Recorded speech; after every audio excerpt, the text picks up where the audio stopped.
मैं परमेश्वर का धन्यवाद करता हूं। एक बार फिर परमेश्वर ने अपनी उपस्थिति में आने के लिए हमें मौका दिया। हम यहोवा के साक्षी वाला विषय सीखते आ रहे हैं। ये दूसरा भाग है। आइए हम इसी विषय में आगे सीखेंगे। आइए सरों को झुकाएं, आंखें बंद करें, प्रार्थना करें। महान जीवते परमेश्वर, अनुग्रहकारी प्रभु, मैं आपका धन्यवाद देता हूं तेरा जीवता वचन सीखने के लिए। पवित्र आत्मा आप हमारी एक एक की ज्ञान बुद्धि समझ को खोल दे, ताकि तेरा जीवता वचन एक एक को समझ में आए और यहोवा के साक्षी वाले मेरे भाई बहन वो भी समझ जाएं कि प्रभु यीशु मसीह अल्फा और ओमेगा है। प्रभु यीशु मसीह ही एकमात्र सच्चा परमेश्वर है।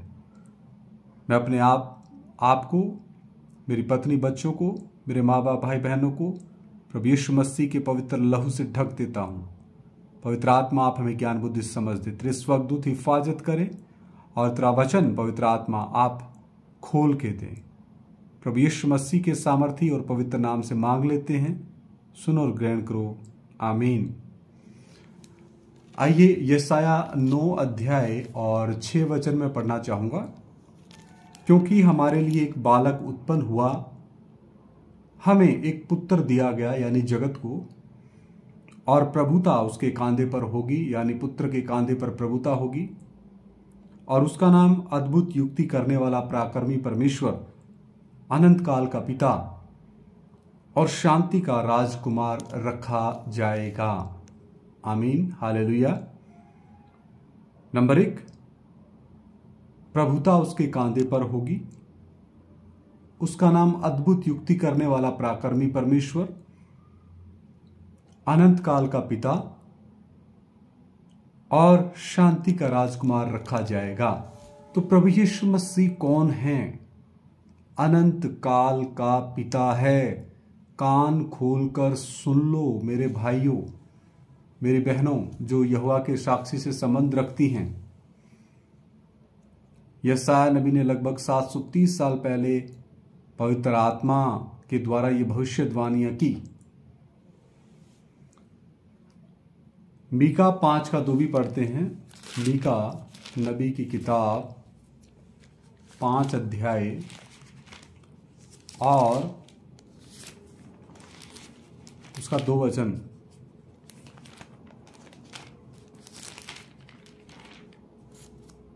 मीका नबी की किताब 5 अध्याय और 2 वचन। आप भी मेरे साथ खोलिएगा। हे बैतलहम एप्राता, हे बैतलहम एप्राता, यदि तू ऐसा छोटा है कि यहूदा के हजारों में गिना नहीं जाता, तो भी तुझ में से मेरे लिए एक पुरुष निकलेगा, एक पुरुष निकलेगा जो इजरायलियों में प्रभुता करने वाला होगा, और उसका निकलना प्राचीन काल से है। कब से है? प्राचीन काल से, वरन अनादि काल से होना आया है। तो प्रभु यीशु मसीह का देह में प्रकट होना प्राचीन काल से है, अनादि काल से है। लेकिन यहोवा के साक्षी की बहनें कहती हैं कि प्रभु यीशु मसीह की तो शुरुआत है। लेकिन यहां जिस एक पुरुष के बारे में मीका नबी के द्वारा पवित्र आत्मा लिखवा रहा है कि इजरायलियों में प्रभुता करने वाला एक पुरुष निकलेगा, और उसका निकलना तो प्राचीन काल से और अनादिकाल से होता आया है। इसका मतलब यहोवा के साक्षी वाले भाइयों और बहनों को इस वचन का ज्ञान नहीं है। पवित्र आत्मा ने उनकी बुद्धि खोली नहीं है। और क्या कहते हैं यहोवा विटनेस वाले भाई और बहन? भजन संहिता 90:2, भजन संहिता 90 अध्याय 2 वचन। मैं माफी चाहूंगा, काफी लंबे समय के बाद, लगभग 1 महीने के बाद फिर मैं इसका दूसरा पार्ट अपलोड कर रहा हूं। इसके लिए मैं क्षमा चाहता हूं। भजन संहिता 90:2। इससे पहले कि पहाड़ उत्पन्न हुए या तूने पृथ्वी और जगत की रचना की, वरन अनादिकाल से अनंत काल तक तू ही परमेश्वर है। ये कहते हैं यहोवा ही परमेश्वर है, और यहोवा ने प्रभु यीशु मसीह की शुरुआत की है, रचना की है, यानी प्रभु यीशु मसीह की शुरुआत ये उसके जन्म से मानते हैं। कितना बड़ा धोखा इनके साथ हो रहा है। लेकिन इनको ये नहीं पता, जो निर्गमन 3 अध्याय में मूसा परमेश्वर का जब नाम पूछता है तो परमेश्वर क्या कहता है? हे मूसा, मैं जो हूं सो हूं, मैं हूं। और यही यहोवा परमेश्वर जब देहधारी होता है, जो यशाया 7:14 में लिखा इम्मानुएल, मत्ती 1:23 में इम्मानुएल अर्थात परमेश्वर हमारे साथ, तो यहां पर फिर इनकी बुद्धि काम क्यों नहीं करती? यहां पर यहोवा के साक्षियों की बुद्धि को शैतान कहां ले जाता है? उनकी बुद्धि को वो बांध देता है। क्यों? 2 कुरिन्थिया 4:4 में पढ़ना चाहूंगा। इनकी बुद्धि के ऊपर पर्दा डालने वाला कौन है? 1 यूहन्ना 5:19 का कहता है, सारा संसार दुष्ट के वश में पड़ा है, और इस दुष्ट ने क्या किया? 2 कुरिन्थिया 4:4, और उन अविश्वासियों के लिए जिनकी बुद्धि इस संसार के ईश्वर ने, और उन अविश्वासियों के लिए, ये अविश्वासी ही हैं फिर, क्योंकि प्रभु यीशु मसीह को ये परमेश्वर नहीं मानते, और उन अविश्वासियों के लिए जिनकी बुद्धि इस संसार के ईश्वर ने अंधी कर दी है, ताकि मसीह जो परमेश्वर का प्रतिरूप है, उसके तेजों में सुसमाचार का प्रकाश उन पर ना चमके। तो प्रभु यीशु मसीह कौन है? परमेश्वर का प्रतिरूप। परमेश्वर का प्रतिरूप क्या है? मैं करमवीर सिंह आपसे इस माध्यम से मोबाइल में वीडियो कैमरा के द्वारा वीडियो बना करके परमेश्वर के वचन के द्वारा बात कर रहा हूं। मेरा नाम करमवीर सिंह है, और अब आप वीडियो में जिसे देख रहे हैं वो मैं ही हूं। तो परमेश्वर जब देहधारी हुआ, यहोवा परमेश्वर, मैं जो हूं सो हूं, कुंवारी मरियम के गर्भ में आता है हम निकम्मों से बात करने के लिए। किस लिए? क्योंकि इब्रानियों की पत्री क्या कहती है, वो भी एक वचन मैं रखना चाहूँगा ताकि आपका सारा फंडा क्लियर हो जाए। इब्रानियों की पत्री 1 अध्याय 1 आयत, पूर्व युग में परमेश्वर ने बाप दादों से थोड़ा थोड़ा करके, कितना करके? थोड़ा थोड़ा करके, और भांति भांति से भविष्यद्वक्ताओं के द्वारा बातें कर, अलग अलग तरीके से नबियों के द्वारा, भविष्यद्वक्ताओं के द्वारा परमेश्वर ने बातें की किसके साथ? मनुष्य जाति के साथ, पापी मनुष्य जाति के साथ, ताकि कैसे न कैसे मनुष्य जाति बचे। 2 आयत, इन अंतिम दिनों में हमसे पुत्र के द्वारा बातें की। किसके द्वारा? पुत्र के द्वारा बातें की, जिसे उसने सारी वस्तुओं का वारिस ठहराया। सारी वस्तुओं का वारिस है प्रभु यीशु मसीह, और उसी के द्वारा उसने सारी सृष्टि की रचना की। तो जब सारी सृष्टि की रचना प्रभु यीशु मसीह के द्वारा की गई है, किसने? अगर आप बोलते हो यहोवा परमेश्वर ही एकमात्र सच्चा परमेश्वर है, और ऐसा आपको पता नहीं कि यहोवा परमेश्वर ही देहधारी हुआ है, दूसरे व्यक्तित्व में, पुत्र के व्यक्तित्व में आया है। और वचन स्पष्ट कहता है, इन अंतिम दिनों में हमसे पुत्र के द्वारा परमेश्वर ने हम निकम्मों से और अधिक नजदीकी से बात करने के लिए कुछ समय के लिए अपने परमेश्वरत्व की पदवी को छोड़ा, स्वर्गदूतों की आराधना को छोड़ा, हम निकम्मों से बात करने के लिए, हम पापियों से बात करने के लिए एकमात्र सच्चा परमेश्वर, मैं जो हूं सो हूं, सबसे पहला, सबसे आखिरी, कभी ना बदलने वाला, सर्वशक्तिमान, सर्वज्ञानी, सर्वव्यापी परमेश्वर, जैसा नबियों के मुंह से बुलवाया कि ये कुंवारी गर्भवती होगी, पुत्र जनेगी, तो उसका नाम इम्मानुएल रखना।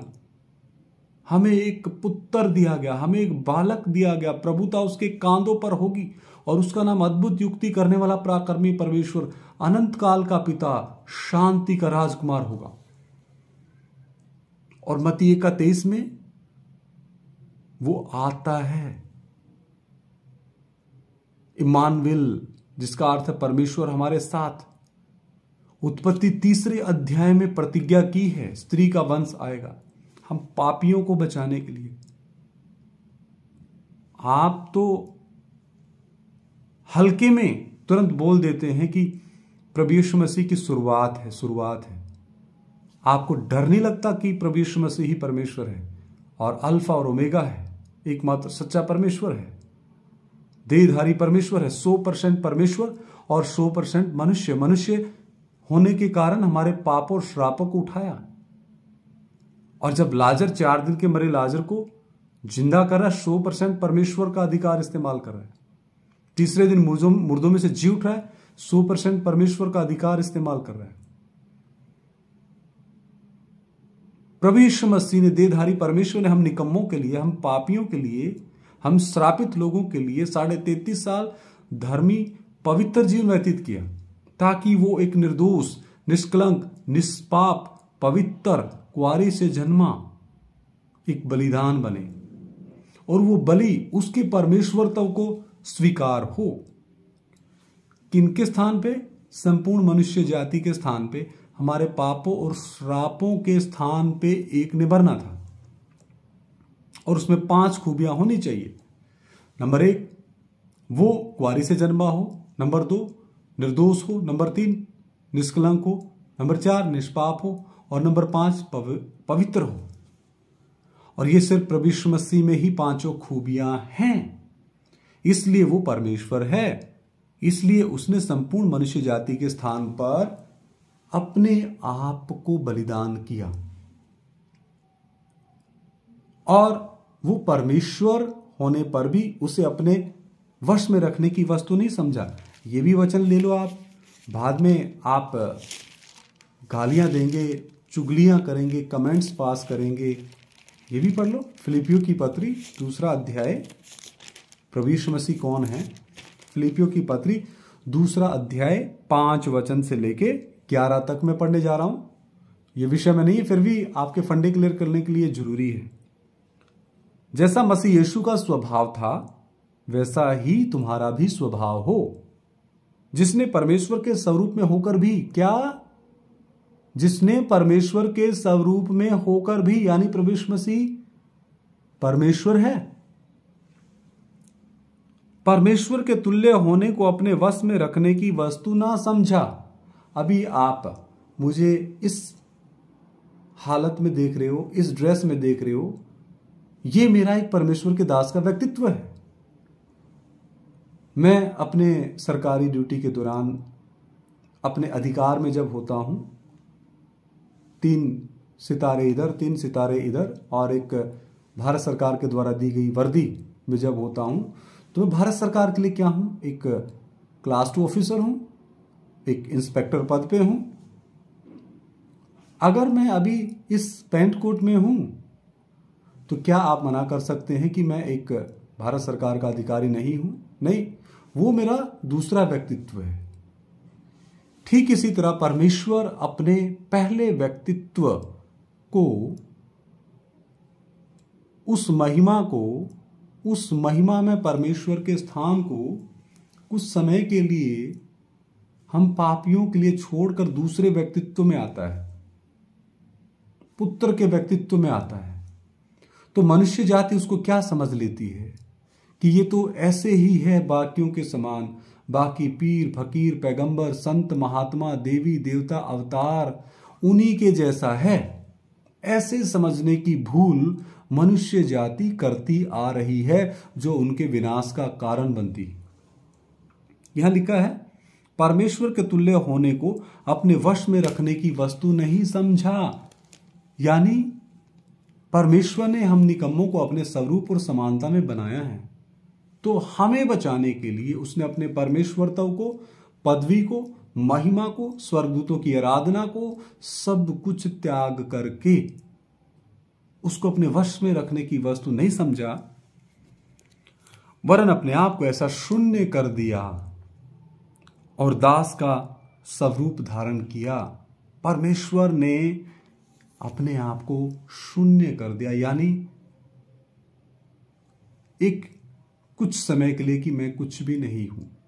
वो परमेश्वर है और रहेगा, लेकिन हम पापियों के पापों को उठाने के लिए जब आता है, यहां पर लिखा है शून्य कर दिया और दास का स्वरूप धारण करता है, मनुष्य की समानता में हो जाता है और मनुष्य के रूप में प्रकट होकर अपने आप को दीन किया। परमेश्वर अपने आप को दीन करता है। मनुष्य जाति को बड़ा दर्द होता है दीन करने में। घमंड की कुर्सी पे अकड़ के बैठे हैं, पकड़ के कस के बैठे हैं घमंड की कुर्सी के ऊपर। दीनता नाम की चीज देखने में नहीं आती। परमेश्वर कहता है जो अपने आप को बड़ा बनाएगा वो छोटा किया जाएगा, जो अपने आप को छोटा करेगा वो स्वर्ग राज्य में बड़ा किया जाएगा। हालेलुया। परमेश्वर ने अपने आप को क्या किया? दीन किया। और यहां तक आज्ञाकारी रहा कि मृत्यु, हां क्रूस की मृत्यु भी सहली। इस कारण परमेश्वर ने, यानी उसके पहले व्यक्तित्व ने, उसको अति महान भी किया और उसको वह नाम दिया जो सब नामों में श्रेष्ठ है, कि जो स्वर्ग में और पृथ्वी पर और पृथ्वी के नीचे हैं वे सब यीशु मसीह के नाम पे घुटना टेकें और परमेश्वर पिता की, यानी प्रभु यीशु मसीह के परमेश्वरत्व की महिमा के लिए हर एक जीव अंगीकार कर ले कि यीशु मसीह ही प्रभु है, यीशु मसीह ही परमेश्वर है। ध्यान रखना आप लोग। एक वचन और पढ़ेंगे, भजन संहिता 93 का 2, 93 का 2। हे यहोवा तेरी राजगद्दी अनादिकाल से स्थिर है, तू सर्वदा से है। तो प्रभु यीशु मसीह कब से है? प्रभु यीशु मसीह कहता मैं अल्फा और ओमेगा हूं, प्रकाशित वाक्य 1 का 8, प्रकाशित वाक्य 22 का 13। और प्रभु यीशु मसीह ही तो परमेश्वर है। हालेलुया। परंतु ये भूल गए हैं कौन? यहोवा विटनेस वाले, कि निर्गमन 3 अध्याय 14 में जो लिखा मैं जो हूं सो हूं, वही तो देहधारी हुआ है। यूहन्ना 1 अध्याय 1 आयत क्या कहती? आदि में वचन था, वचन परमेश्वर के साथ था, वचन ही परमेश्वर था। और 14 आयत क्या कहती? वचन देहधारी हुआ। तो देह किसने धारण की? देह परमेश्वर ने धारण की है। कान खोल के सुन लो अगर आपके सुनने के कान हैं तो। तमाम यहोवा के साक्षी मेरे भाई और बहन, मैं आपसे प्रेम करता हूं, इसलिए आपसे प्रेम करने के कारण ये रजिस्टर आपके नाम पे लगाया है। यहोवा के साक्षी के इस विषय को और गहराई से सीखने के लिए और आपको बताने के लिए आप भी सीख सकते हैं परमेश्वर के वचन से। मैं आपसे प्रेम करता हूं, इसलिए आपके बीच में वचन साझा कर रहा हूं, अपना ज्ञान प्रकट करने के लिए नहीं। आपको पहचान आ जाए, क्रूस पे लटका प्रभु यीशु मसीह ही परमेश्वर है। और इब्रानियों की पत्री 1 अध्याय 1, 2 और 8 आयत भी पढ़ते हैं, फिर हम प्रार्थना करेंगे। वैसे मैं पहले पढ़ चुका हूं। इब्रानियों की पत्री 1 अध्याय 1, 2 और 8। पूर्व युग में परमेश्वर ने बाप दादों से थोड़ा थोड़ा करके और भांति भांति से भविष्यद्वक्ताओं के द्वारा बातें कर इन अंतिम दिनों में हमसे पुत्र के द्वारा बातें की। किसके द्वारा? पुत्र के द्वारा बातें की, जिसे उसने सारी वस्तुओं का वारिस ठहराया और उसी के द्वारा उसने सारी सृष्टि की रचना की। 8 वचन। परंतु पुत्र के विषय में कहता है, हे परमेश्वर तेरा सिंहासन युगान युग रहेगा। यहां लिखा हे परमेश्वर। यहोवा परमेश्वर पुत्र के विषय में क्या कहता? हे परमेश्वर। तो आपको समझ में आ जाना चाहिए कि परमेश्वर देहधारी हुआ है, ये उसका दूसरा व्यक्तित्व है, पुत्र का व्यक्तित्व है। अभी आपसे जो बातें कर रहा है, वो परमेश्वर का तीसरा व्यक्तित्व है, पवित्र आत्मा, जो वचन के द्वारा इस निकम्मे को इस्तेमाल करके आपसे बातें कर रहा है। प्रभु यीशु मसीह के बारे में क्या लिखा? हे परमेश्वर। तो 10:5 भी देखते हैं, इब्रानियों की पत्री 10:5। इस कारण वह जगत में आते समय कहता है, कौन? यहोवा परमेश्वर, मैं जो हूं सो हूं। जब जगत में आता है तब क्या कहता है? बलिदान और भेंट तूने ना चाही, पर मेरे लिए एक देह तैयार की। एक देह, उस देह का नाम है प्रभु यीशु मसीह। लेकिन उसका व्यक्तित्व क्या है? पुत्र का है। पिता अनंतकालीन, पुत्र अनंतकालीन, पवित्र आत्मा अनंतकालीन है। तीनों मिलके एक परमेश्वर है। मैं जो हूं सो हूं। तो मेरे प्रिय भाइयों बहनों, कौन जगत में आ रहा है? कौन? वचन। वचन कौन है? परमेश्वर। देहधारी कौन हो रहा है? परमेश्वर, हम पापियों को बचाने के लिए। 1 तीमुथियुस 3:16 भी पढ़ते हैं। 1 तीमुथियुस 3 अध्याय और उसका 16 वचन। इसमें संदेह नहीं कि भक्ति का भेद गंभीर है, अर्थात वह जो शरीर में प्रकट हुआ। कौन? परमेश्वर। किस में प्रकट हुआ? शरीर में प्रकट हुआ। 1 यूहन्ना 3:8 भी आप पढ़ सकते हैं। परमेश्वर का पुत्र इसलिए प्रकट हुआ कि वो शैतान और उसके कामों को हर ले जाए, शैतान के कामों का नाश करे। और मरकुस 12:35 से 37 भी हम पढ़ते हैं। मरकुस 12:35 से 37, मरकुस 12वां अध्याय, उसका 35, 36, 37। मरकुस 12:35, 36, 37। फिर यीशु ने मंदिर में उपदेश करते हुए यह कहा, शास्त्री कैसे कहते हैं कि मसीह दाऊद का पुत्र है?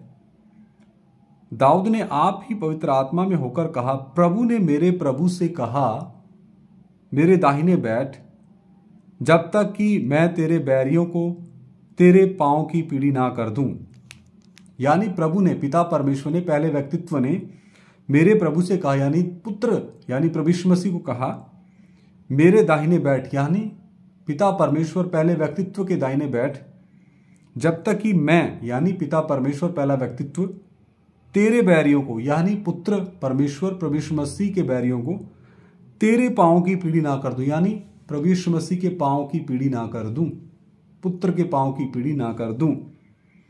दाऊद तो आप ही उसे प्रभु कहता है, यानी प्रभु यीशु मसीह को, पुत्र को।